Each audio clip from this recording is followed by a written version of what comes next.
Welcome. This is lecture number 96, if I'm not mistaken, in our series on the Rambam's Guide for the Perplexed.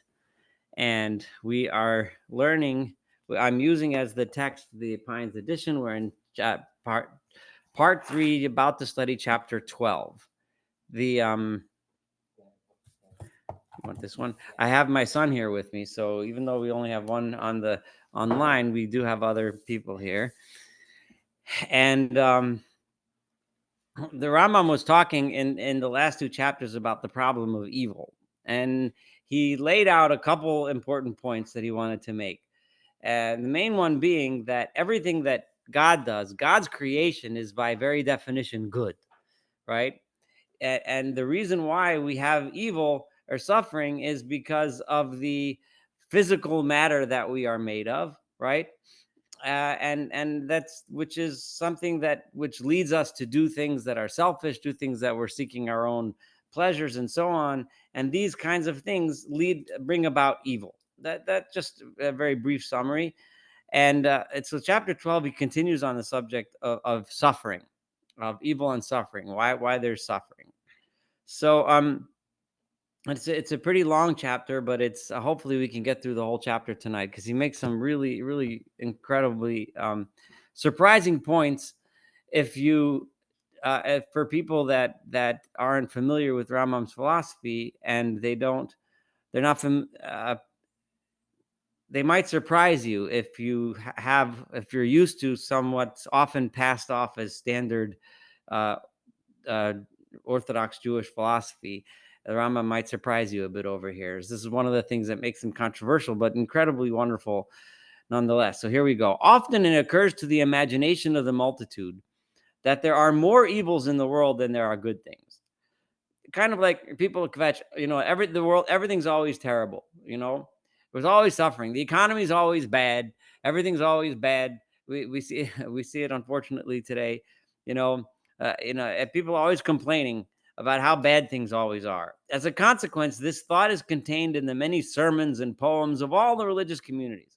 All the religious communities are always crying about that we're suffering this, we're suffering that. God save us from this, save us from that, so on and so forth. And all these poems and prayers, and sermons, they say that it is surprising if good exists in the temporal. If it's surprising that there's any good, whereas the evils of the temporal are numerous and constant. Like sometimes in the news you might find, welcome Billy, welcome to the lecture. You may find people saying that there's so much bad going on, everything's so miserable, like you have to have a special section. I think on CNN I saw like 5 good things to tell you about today, because everything's always bad. This error is not found only among the multitude, but also among those who deem that they know something. Now, there's even intelligent people seem to think that this world is all full of suffering. Razi, and this is Abu Bakr Muhammad ben Zakaria al-Razi, a thinker who was not fond of organized religion. He lived in what it says there on the bottom, the 900s. He wrote his book, Divine Things, which we don't have today, the whole book, but we have quotes from it. He filled it with the enormity of his ravings and his ignorant notions. Among them, there is a notion that he has thought up, namely that there is more evil than good in what exists. If you compare man's well-being and his pleasures and the time span of his well-being with the pains, sufferings, infirmities, paralytic afflictions, wretchedness, the sorrows and calamities that befall him, you will find that his existence, he means the existence of man, is truly just a punishment and a great evil inflicted upon him. So basically, it's all just a bunch of suffering. The world is a bunch of suffering.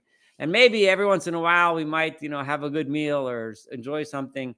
But for the most part, our life is just a bunch of suffering.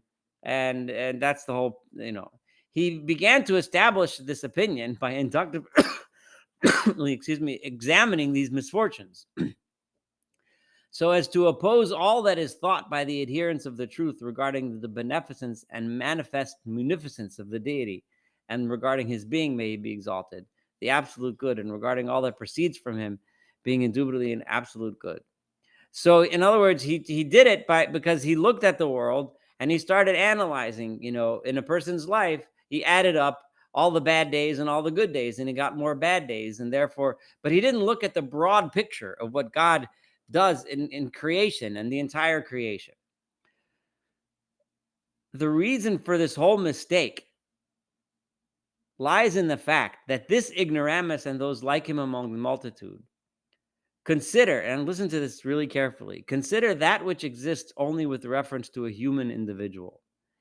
They think, when they're thinking about good versus bad, they're thinking about themselves.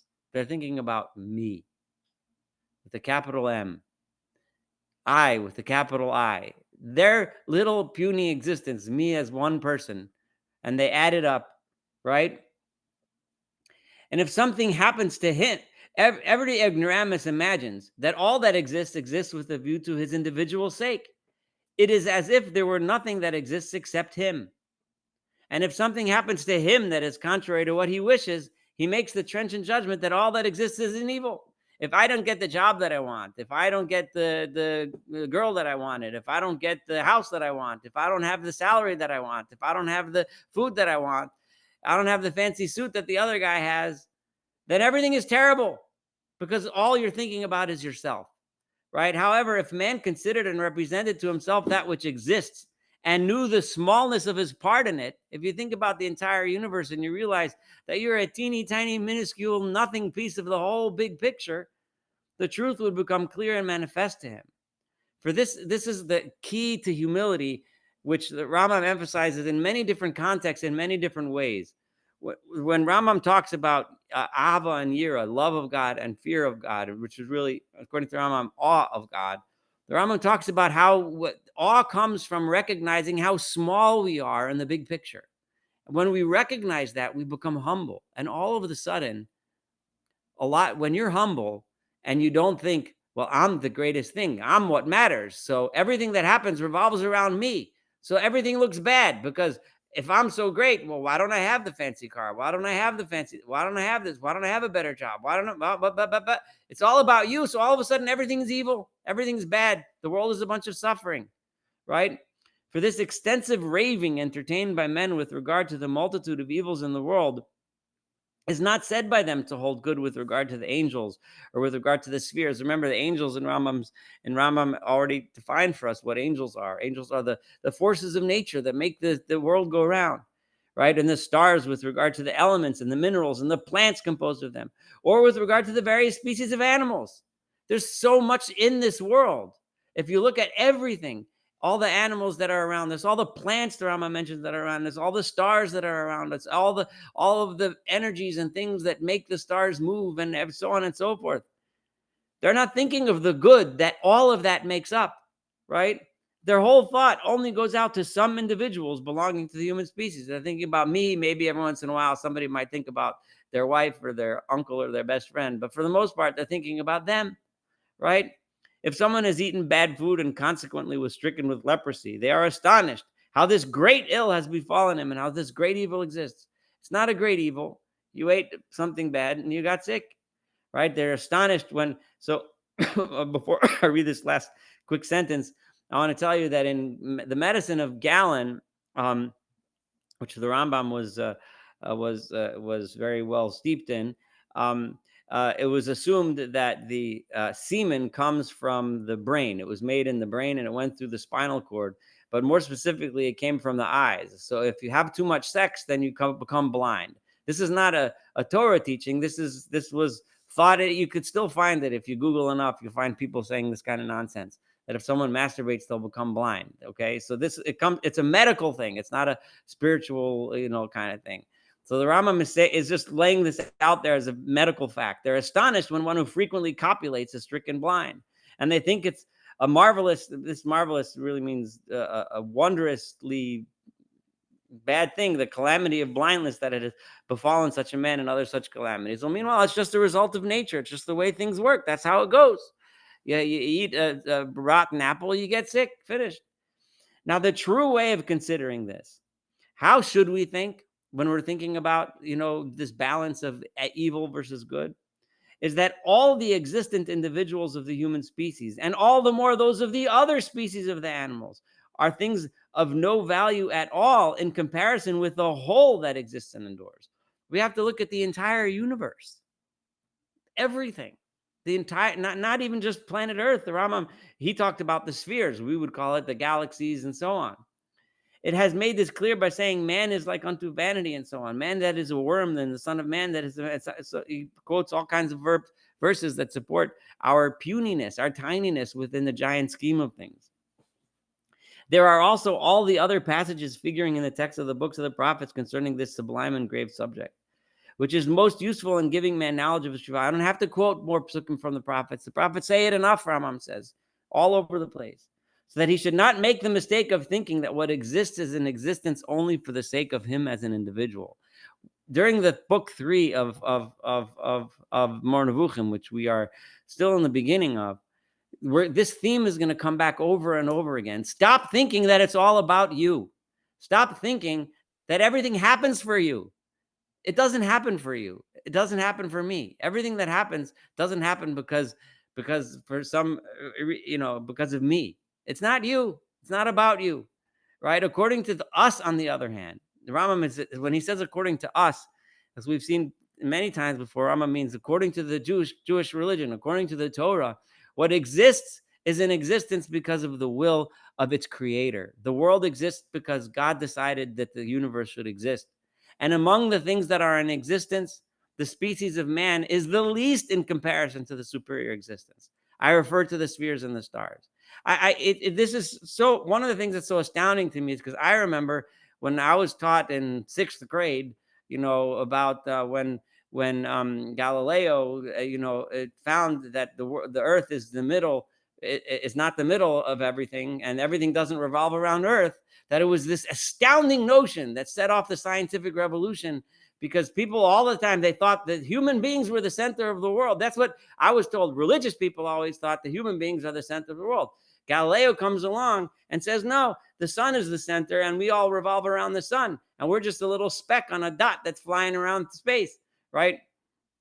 So this was this huge thing, and that's why religious people were supposed. Well, here's Rambam, who's the greatest religious thinker that the Jewish religion has ever produced, arguably, right? Is telling us that Judaism tells us that we are not the bottom, the great thing, right? That the world revolves around, and that the species of man is the least in comparison to superior existence. We are the smallest.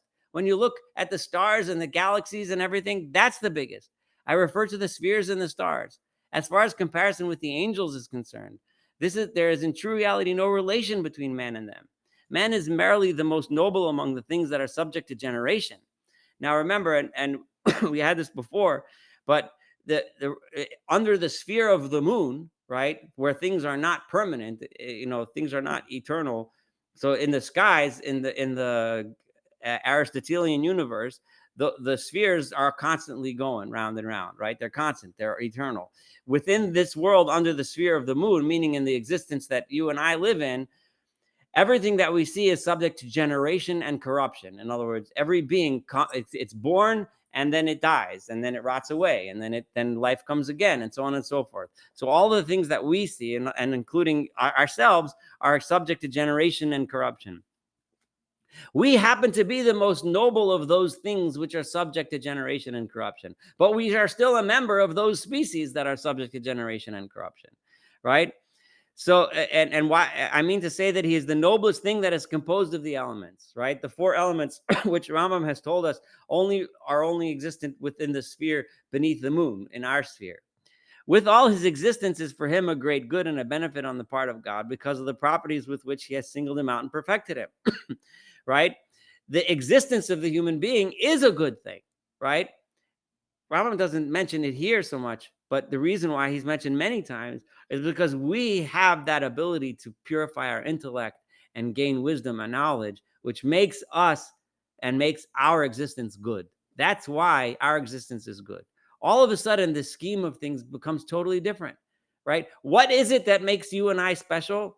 Because we're human beings and we're capable of rising above the elements. We're capable of making something purposeful out of our lives, which is, according to the Rambam, the ultimate thing is the pursuit of knowledge and wisdom, right? So that is a great good. All of a sudden, when we thought of ourselves as the be all and end all of everything, then everything is bad. Well, if I'm everything, then how come I'm not a multimillionaire? Why don't I have as much money as Elon Musk? Well, because I'm not the be all and end all of everything. I'm just me. That's it. I'm just one little tiny me. And I am great. Why? Because I'm capable of using my mind to learn, to study, to work. That's good. So all of a sudden, the calculus just changed. Before, the calculus was that evil is permeating our lives, and all of a sudden, evil's not permeating our lives anymore. Our lives are good, right? The greater part of the evils that befall its individuals are due to the latter. I mean, the deficient individuals of the human species, which he's going to elaborate on it later. So I could say a lot about this, but I'm going to let the Rambam say more about this as we go on. What does he mean by deficient individuals? What does he mean by the evil exists because of them? We're going to get to that soon. It is because of our own deficiencies that we lament when we call for aid. Why do we cry out when we're lacking? Why do we cry out and say we need help? We need help. In other words, call out to God, because it's our own deficiencies, because we don't realize that we don't deserve necessarily all these things. We suffer because of evils that we have produced ourselves of our free will. Most of the evils that we have, and Rambam is going to elaborate on this too. So there's a lot to say, but I'm going to give him a chance, because the Rambam is going to say much more about this. The vast majority of things we suffer, we did to ourselves because we made bad decisions, right? Our own free will, but we attribute them to God, right? We make a bad decision and then suffer for it, and then we go and cry and say, why, God, am I suffering? Well, somebody, God forbid, is suffering from lung cancer, and they're smoked their whole life, right? And now they're crying to God because they're suffering. Well, you knew you weren't supposed to do that, right? Now, I know that could come out sounding cruel in certain contexts, and I obviously don't mean it that way. We all recognize we make mistakes, and the Rambam doesn't mean to say it in a cruel way right now. He's just saying it in a broad, general sense. Most of the things that we suffer from because of our own bad decisions, and we need to recognize that. So philosophically, we can't go blame God for that and go say, why did God create an evil world, right? May exalt, just as he explains in his book, is corruption his children's is so on. He brings these quotes. The explanation of this lies in the fact that all of the evils that befall man fall under one of three types. Excuse me. One of three species. So there's three types of evils that can happen to human beings, three categories. The first species of evil is that which befalls man because of the nature of coming to be and passing away. I mean to say, because of his being endowed with matter. So now, again, this is very Aristotelian. So again, for the umpteen millionth time, a quick review, right? In Aristotelian physics, right? Anything that is generated has to have an end. It has to be corrupted. Anything that gets corrupted has to be generated.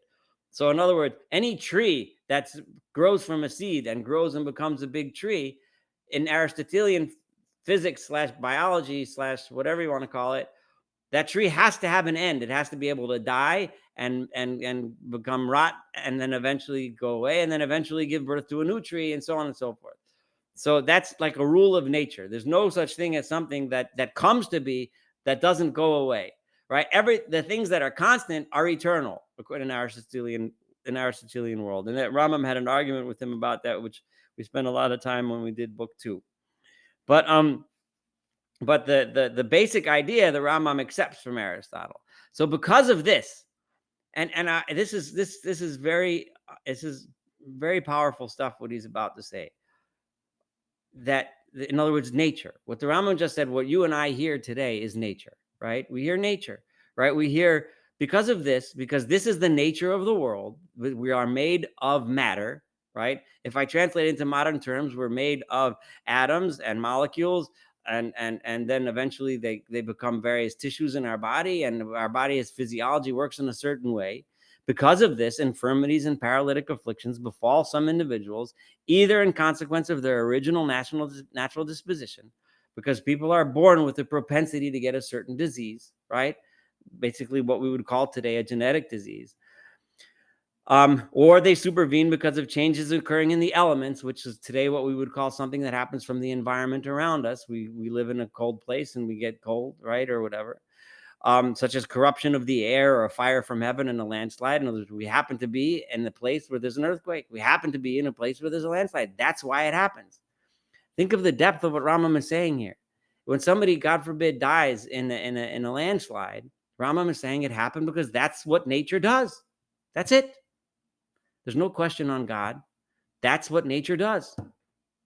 Let that sink in for a minute. This is very different than you'll hear from a lot of religious thinkers and a lot of religious speakers today. It doesn't make it less tragic or less terrible, but the bottom line is science works the way it works. And if these things happen, we have already explained that divine wisdom has made it obligatory that there should be no coming to be except the passing away. No one is eternal, right? No one can drink the elixir of life and live forever. It's a scientific fact that anything that comes to be, right? This is an Aristotelian scientific fact, has to be able to pass away. And if there wasn't such a thing, then that thing wouldn't be able to regenerate new life, right? Which is a good thing. The very fact of our passing away allows there to be in the world the regeneration of new life. Okay, were it not for the passing away of individuals, the coming to be relating to the species would not continue. So Rambam is saying, if human beings were eternal, there would be no new human beings. There could be no new life. Okay, thus the pure beneficence, the munificence, that activity causing good to overflow are made clear. He who wishes to be endowed with flesh and bones. And I'm going to translate this a little bit different based on Rav Kapach's Hebrew translation here. If somebody wants to be a human being and experience the pleasures of flesh and bones, right?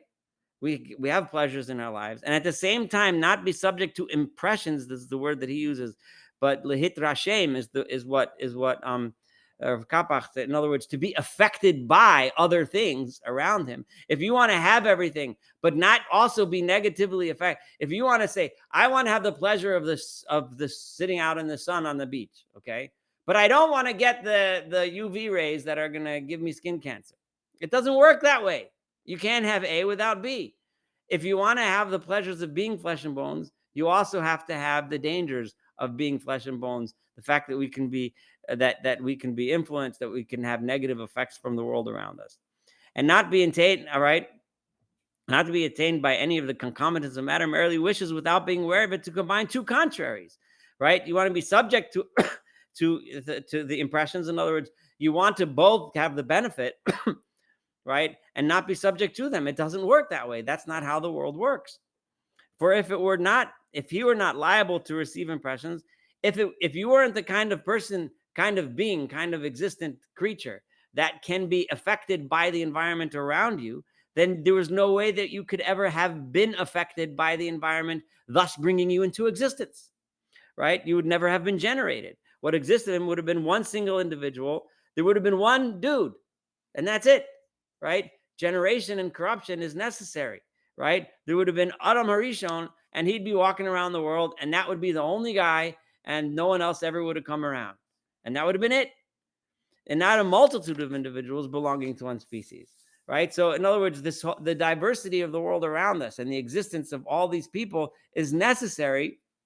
Is only here because we are creatures that are affected by the environment around us. Galen has put it well here. He's quoting Galen, the same Galen that I mentioned before, put it well in the third book of Utility, saying, do not set your mind on the vain thought that it is possible. So remember, in those days, they thought that the menstrual blood was the substance from which the female would contribute the menstrual blood and the male would contribute the semen. The two would mix together, and out of that would grow a human being. So Galen is saying, do not think that out of blood and sperm there should be generated a living being that does not die, is not subject to pain, right? In other words, because it comes out of physical things like blood and semen, that's where it started from, and that it's going to be a creature of flesh and blood, which is subject to all of the things that flesh and blood is subject to, which includes pain, emotion, and so on and so forth. This dictum of Galen draws attention to one particular case falling under a general proposition. The proposition is as follows, right? He's drawing a case to one particular case, that of semen and menstrual blood combining to create a human being, right? And the idea is that, which goes for all things that are created on this planet that come to be and cease to exist. Everything that is capable of being generated from any matter, whatever, is generated in the most perfect way in which it is possible to generate out of that specific matter. The fact is that whatever matter is, whatever quality it has, when something is being generated from that matter will become the best that it can become, right? So there's a cap. It's not even a glass ceiling. It's a solid cement ceiling, right? It can't become something better than the matter itself is able to be, right? So, so the deficiency attaining the individuals of the species corresponds to the deficiency of the particular matter of the individual, right? What we're made of is a limitation for us. We can't get beyond that. We're made of flesh and blood. We can only be as good as flesh and blood. Now, the ultimate term and the most perfect thing that may be generated out of blood and sperm is the human species, with its well-known nature consisting in man's being a living, rational, mortal being, right? Living, rational, according to Rambam, that's very important, right? And mortal, that we have a limit on our lives. Our lives end at some point. Thus, this species of evils must necessarily exist. Therefore, because we're made of flesh and blood, there is also suffering, and it has to be, because otherwise we wouldn't be here. And since being here is a good thing, evil has to exist. With all, you will find that the evils of this kind that befall man are very few and occur only seldom.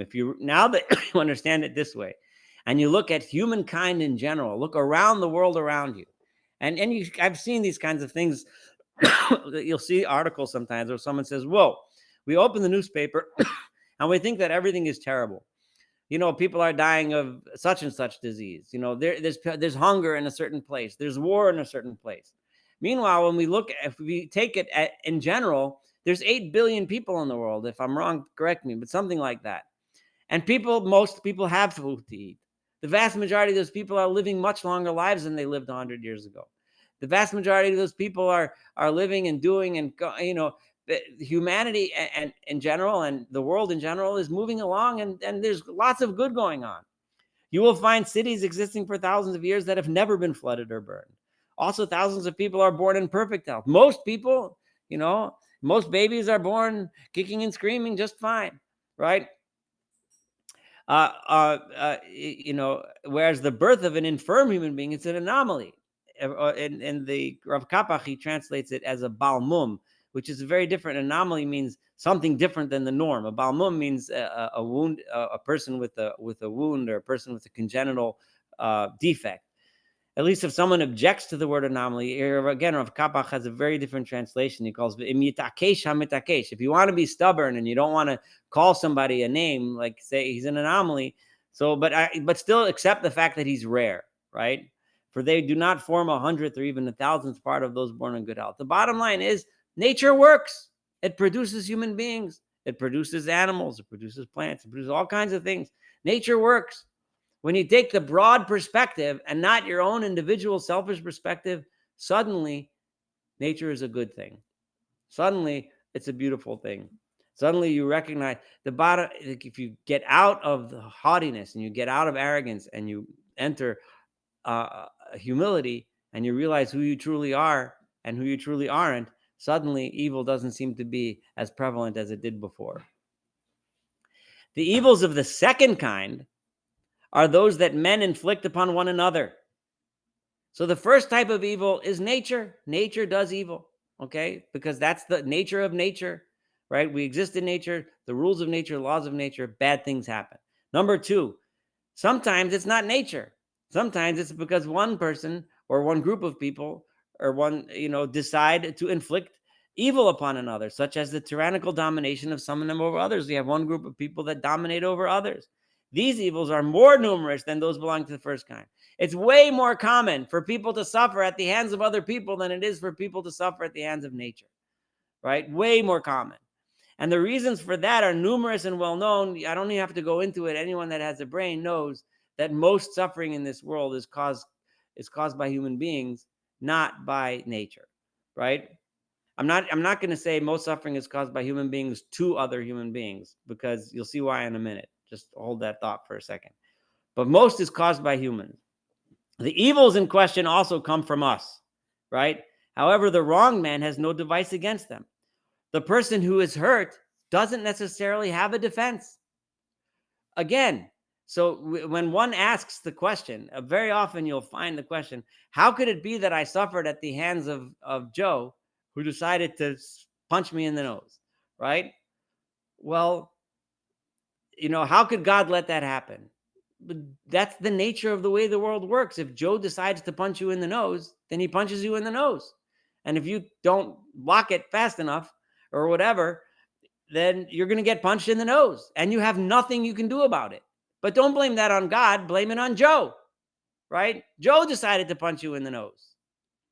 The evils in question, the wrong man has no device against them. At the same time, there is no city existing anywhere in the whole world in which evil of this kind is in any way widespread and predominant among the inhabitants of that city. People being violent against others. Now, it's astounding in the face of the world that Rambam lived in, because Rambam himself, his family was chased out of Spain in a violent invasion. And he had to escape Morocco. He had to escape all across North Africa. They went to Palestine, and they couldn't live there. It was too much, and they ended up in Cairo. But if you remember last week, I mentioned something about James Diamond's idea that it's very hard to hold this up after the Holocaust, when we had an entire empire, right, ruled by the Nazis, that was just pure evil, that was based on this. It's hard to read this chapter. But the bottom line is, though, over the course of and many of us look at the course of history and see oppression of one group over another.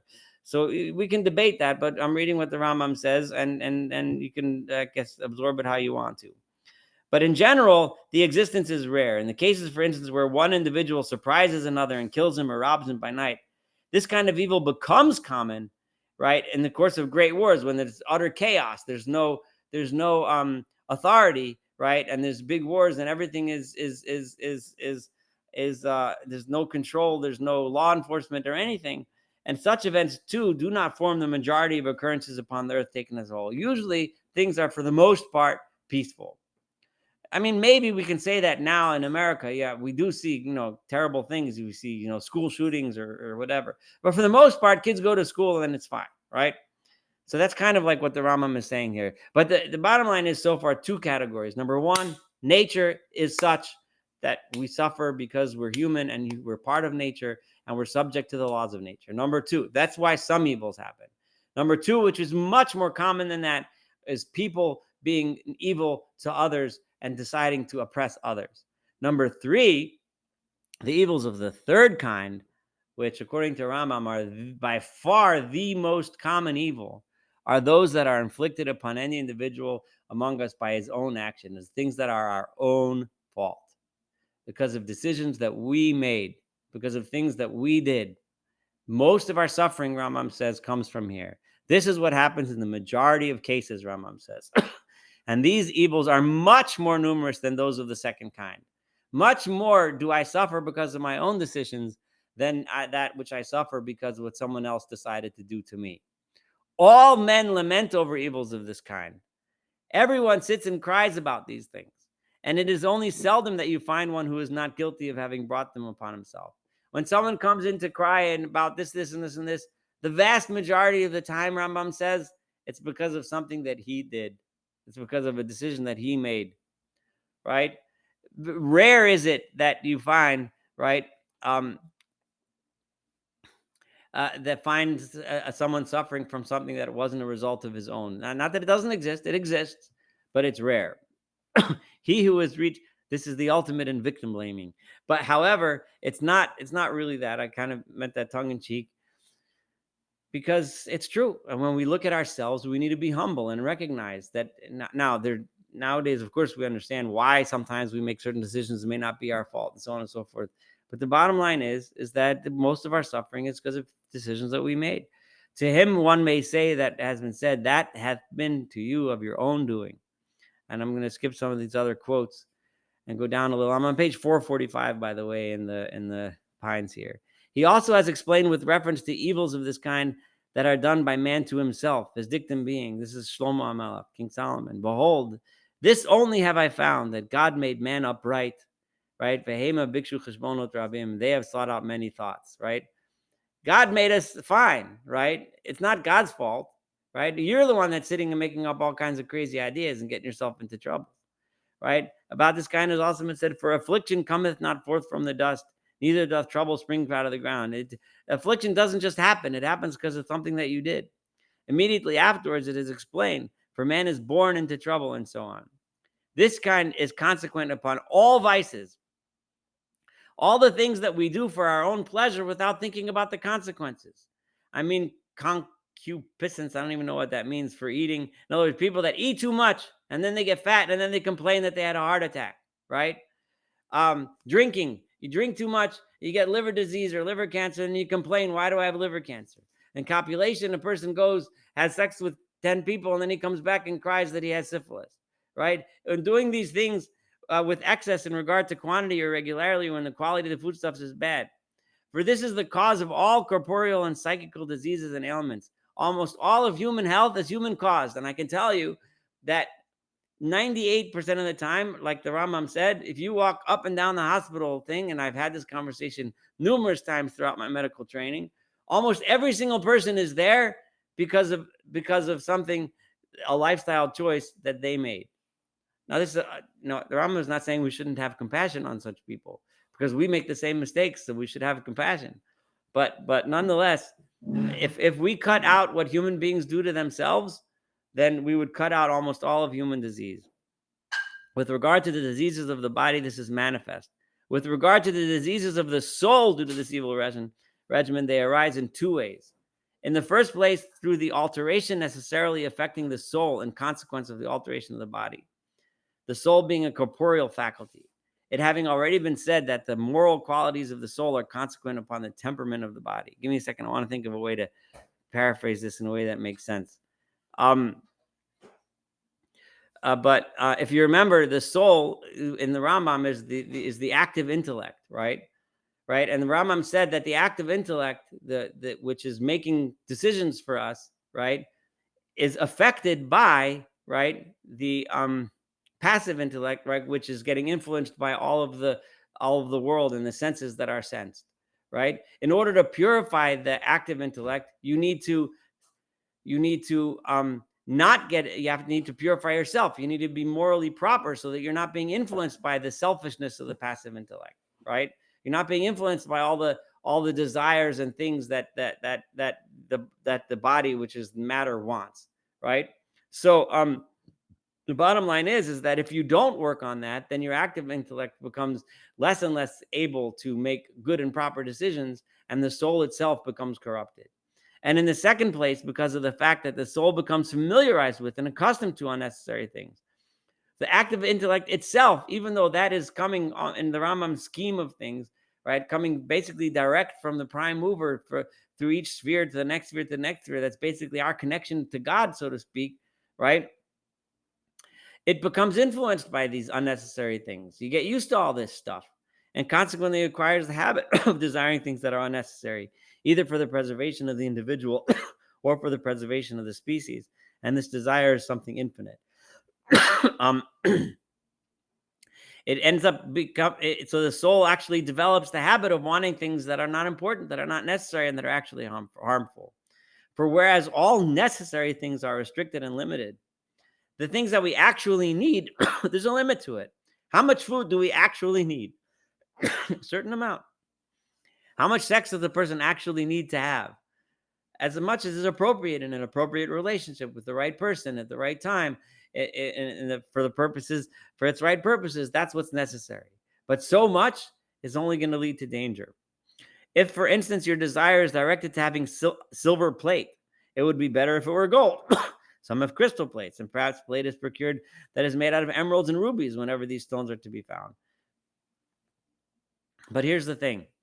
Thus, right? In other words, you're always wanting something more, right? Every ignoramus who thinks worthless thoughts is always sad and despondent because he is not able to achieve the luxury attained by someone else. Once you habituate yourself to pursuing luxuries, you're always upset that you don't have the luxury that somebody else has. And it drives you to do more and more stupid things. And Rambam is going to show how it's not just stupid things, but stupid things that lead to your suffering. And then you complain about the suffering. How does this work? In most cases, what does a person do who's an ignoramus, who's stupid? And before I even read this Rambam, I want to give you an example of something that happened. And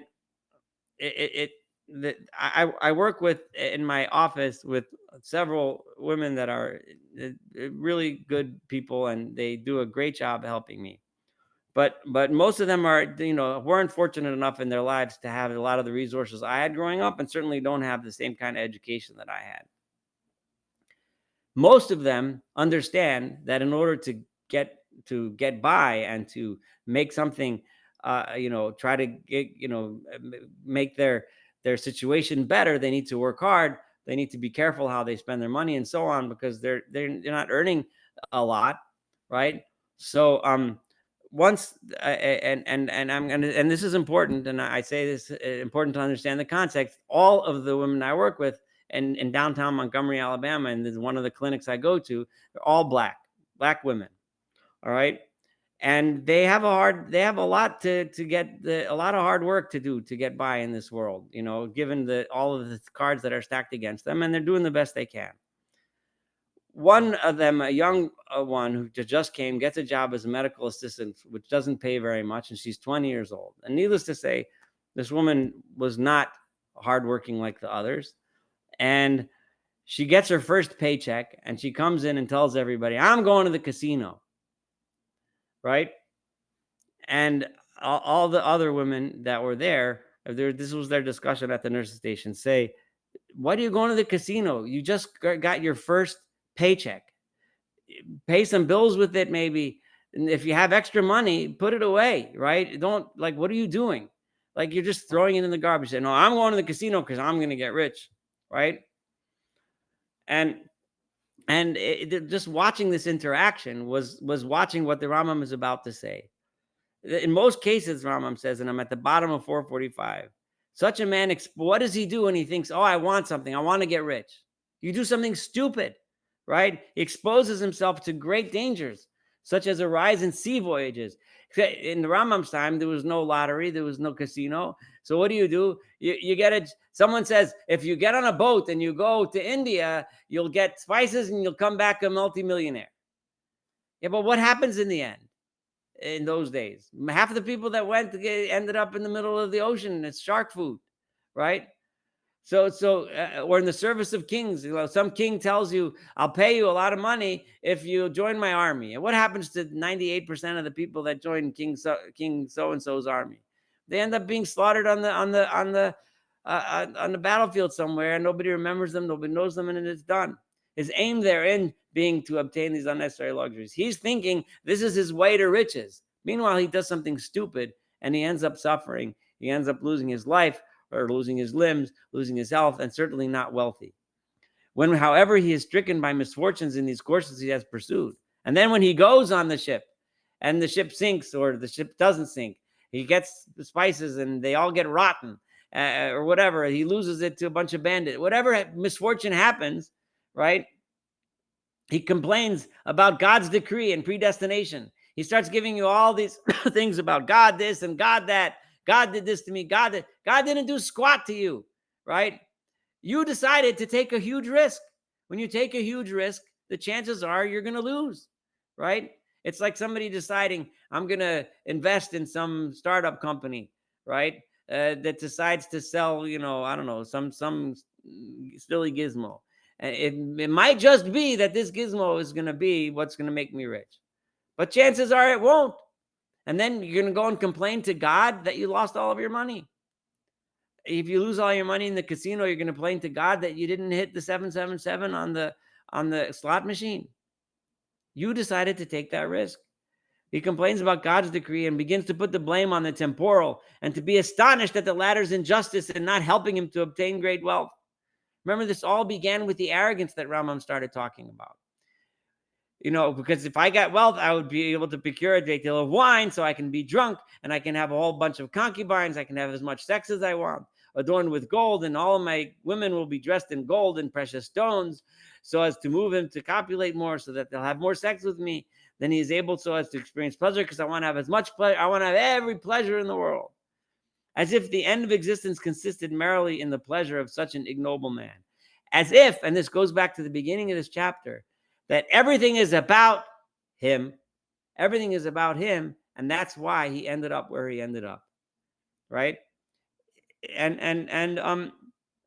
the error of the multitude has arrived at the point where they impute to the Creator deficiency of power because of his having produced that which exists and endowed it with a nature, entailing, according to their imagination, these great evils, right? All these people have gotten to the point where they blame God, right? Because God created nature. God created a world in which you have to work to make a living, right? God created a world where if you throw money in a slot machine, there's a 1 in 10,000 chance that you'll get rich, and there's a 9,999 chances in 10,000 that you're going to lose your money. That's the way the world works. That's how God created the world. He didn't create a world that told you to throw all your money in the slot machine, right? Inasmuch as this nature does not help every vicious man to achieve the satisfaction of his vice, so that his corrupt soul should reach the term of its demand, which, according to what we explained, has no limit. The bottom line is, as much as he thinks he has a goal, I want to make $1 million, it's never going to be enough. He's always going to want another $1 million because there's always going to be someone else down the block or that he sees on television that's making more. I unfortunately won't finish this chapter, but I think this is a good stopping point. It's, on the other hand, is where I'm up to, like in the middle of the page. And so, well, let me just read this thought. On the other hand, if this is what you're going after, the selfish desires, that's what you'll end up with. But men of excellence and knowledge have grasped and understood the wisdom manifest in that which exists. But people who understand the knowledge and the wisdom of that which exists, meaning everything, the entire universe, everything that exists. As David said, all the paths of the Lord are mercy and truth unto such as keep his covenant and his testimonies. If you live a life according to what God taught us to do, according to the agreement we made with God in his Torah, right? According to the Eidos, right? That God said to us and told us how to live, then it's all good. It all makes sense. By this, he says that those who keep to the nature of that which exists, you understand, this is so crucial. Keep to the nature of that which exists. You have to operate within the bounds and the rules of nature. Don't expect that for some reason, God is going to make you the wealthy one who wins the lottery tonight. It's not going to work that way. You have to go to work. You have to learn. You have to be honest. You have to do what needs to be done in order to get by. That is, you have to keep to the nature of that which exists. That's step number 1. That's first.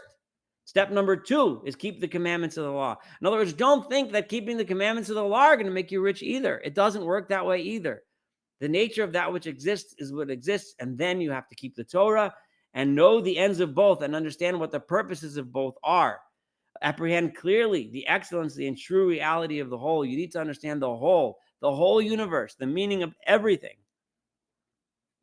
For this reason, such people, they take as their end that for which they were intended as men, namely apprehension. Such people understand that they do achieve that level that man was intended for, because man was given something special called apprehension, knowledge, wisdom, the understanding that human beings have. That is what differentiates us from every other creature on earth.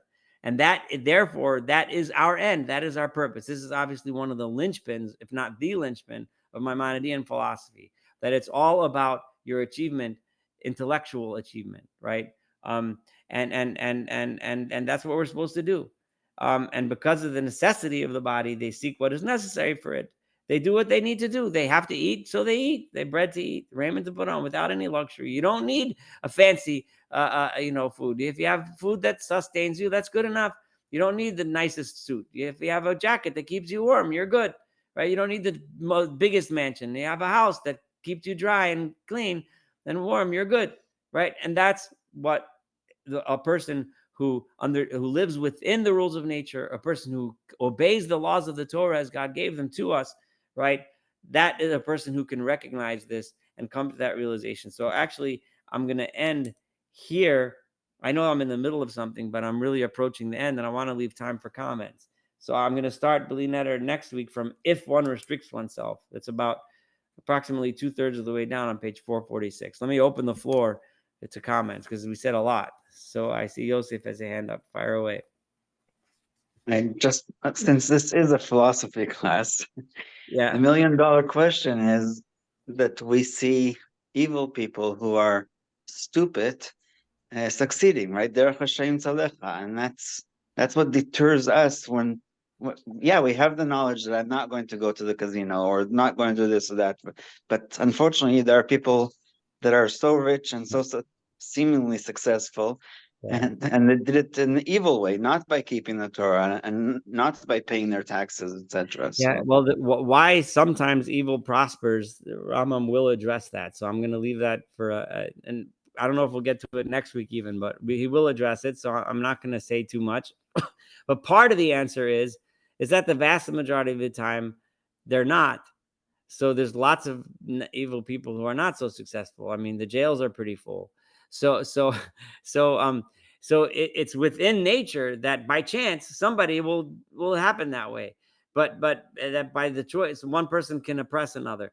But I'm not addressing it. It's obviously an extremely important question, and I'm not dodging it. But Rambam will address it. So let's let him do that. I ended in the middle of a paragraph, not just in the middle of a chapter. thank you. But he has a lot more. Actually, one of the things that you said about other people causing harm, Right. the good news that I saw today was that this 11-year-old girl from the Druze who was seriously wounded is miraculously healing Oh, nice. against all odds. So, Wow. Yeah. So and it was her choice to go to that football field, but other than yeah. that, she didn't make any choice to get wounded. Yeah. In those cases, those are now one can point to in that case, right? It's not a choice like this. So those are one of the few cases that the Rambam concedes you can blame on someone else, right? The girl can come and say, the person who decided to fire that missile, who's the one who caused it, not me. But on a larger level, one can say that geopolitical decisions that were made by politicians and other types of leaders over time led to a situation in which such a tragedy could happen. And that in that sense, it is something that's human caused, maybe not by the victim herself in this case, but by people, right? Because people decided to create such a situation. You know, I'm not right now. I'm not pointing my finger at these guys or those guys, but everyone, whatever side of whatever debate you're on, everyone understands that these are human decisions that were made. Like to say that blame it on God, Rambam would say, no, it's not God. It's not God. Why is Hezbollah shooting rockets at the Druze? Why are the Druze? Well, I mean, I'm not giving a geopolitical lecture right now, but you'll have to go read the whatever your favorite news source is and read a whole lot of books, and then you'll figure out why it ended up that this is the situation that we're in. So would Rambam believe in, just plain luck, like why one is born into a wealthy family versus born into poverty, etc.? I'm quite certain, it's based on what we read now and based on what we've been reading for a long time and what we will read over the next several months until we get to the end, that he would that such things are built into nature. They're built into nature. It's the nature of things. You know, if you have a handful of rocks and there's a bottle in front of you and you throw it at the bottle, chances are that most of the rocks won't hit the bottle, but chances are pretty good that one of them will. You know, and that's just the rule of physics. That's just the way it is. But again, one of the keys that we did learn tonight, which is a key to Rambam's answer to this question, is we have to stop looking at it from the perspective of the individual and start looking at it from the perspective of the macro, of the everyone, of the universe. If we look at it from the perspective of the individual, then we ask, why is that guy suffering? Why is that guy have it good? Because we think it's all about that guy, and we imagine ourselves being that guy. Sometimes we are that guy, right? But it's not about that guy. It's about much more than that. It's about the whole world. And the whole world runs in such a way that is good. Does that make sense? Yes. All right. I'd just like to clarify one question? Yes. If I think you spoke about nature as being evil at some point, or you may have used a phrase like that. No, well, Maybe not that nature is evil. Actually, the opposite. Nature is not evil at all. But it is nature that sometimes things happen. It is nature that when there's a landslide and someone's standing there, they may die in that landslide. okay. So Okay. okay. You know, and Rambam, you know, he says sometimes that's what happens. There's a hurricane, there's a tornado, you know, it happens. So he's not saying that in its nature, nature is not evil, basically. No, nature itself, just the opposite. He was in nature itself in a broad sense is beautiful. It's wonderful because it brings about so much. Everything all together as one big whole brings about something beautiful. Yeah. Okay. Thank you. Okay. All right. Yeah. All right. I'm going to call it a close because we're about to hit 8 o'clock or 9 o'clock, depending on where you are. But thank you very much for joining. And Mitch, I'm looking forward to next week. Thank Have a you. wonderful evening. Welcome. Thank you. Bye-bye.